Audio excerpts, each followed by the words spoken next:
American Pie was written by Don McLean and was released on October 24th in 1971. Since the song was released, many fans wondered what the lyrics really meant.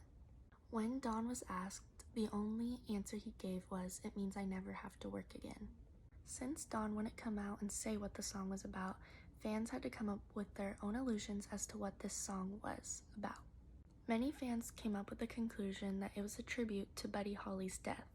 The most important thing to remember is that the song isn't only about Buddy Holly's death, even though the first verse contributes to it. After the first verse, the song offers a chronological account of American youth throughout the 60s.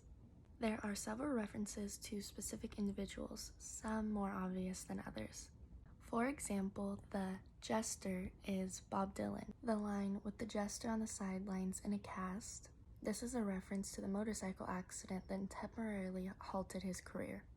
The king is obviously Elvis Presley, but as to who the queen is, we are still unsure. And the quartet are the Beatles, which is why one of the lines reads, "while Lennon read a book on Marx." And the park is Candlestick Park, where the Beatles played their last concert. Jack Flash is unsurprisingly Mick Jagger and is the Satan. This is an allusion to the Stones' sympathy for the devil. Later on in the verse, he deals with the Altamont concert, where the group's Hell's Angels bodyguards, hence the line, "no angels born in hell could break that Satan's spell," where the group was stabbed to death by a young black concert goer named Meredith Hunter.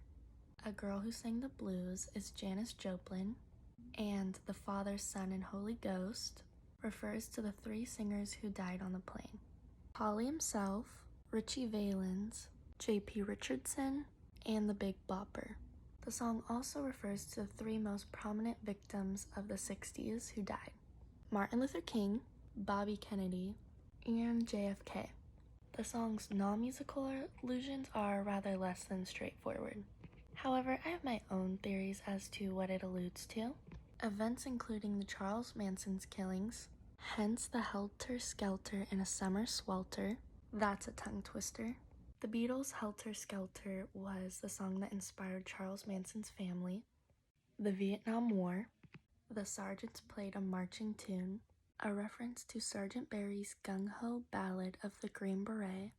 Anti-war demonstrations. 1968 riots at the Democrats' Chicago convention, hence the line, "the players tried to take the field, the marching band refused to yield."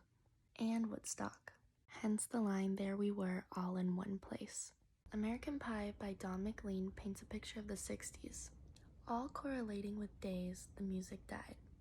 From Buddy Holly's death, the singer's teenage romance, Candlestick Park, Chicago 1968, Altamont, to the decade's uncertain end. It's one of the first songs to deal with the death of the 60s in an optimistic way, and one of the most effective. Don McLean's 8-minute-long song became an American rock and roll theme. It was an anthem for an entire generation, who memorized every line of it. Their children grew up listening and singing to it, fascinated by the mysterious lyrics. With cryptic references to 50s innocence, the turbulent 60s, and the 70s dissolution. Like who broke the church bells, who was the jester, why did the jester sing for the king and queen, and what really was the day the music died. There are even fan websites dedicated to solving out what these lyrics and their mysterious meanings mean, where literary detectives pore over the clues line for line throughout the song. And to this day, we still have no real clue what Don McLean wrote this song about. Well, that was until McLean put his original transcript up for auction. These 16 pages of handwritten notes, which were hidden in a box in his home for 43 years, were sold for $1.2 million in Christie's in New York to an anonymous bidder. These drafts reveal the creative process behind American Pie and what Don McLean was really thinking while writing it. You see great moments of inspiration, you see him attempting things that didn't really work out back then, and the direction he was going in behind the song and what he didn't follow through with. While we all have speculations on what the song Don McLean wrote was about, the only real person to know is the anonymous buyer. for the rest of us, the world will never know.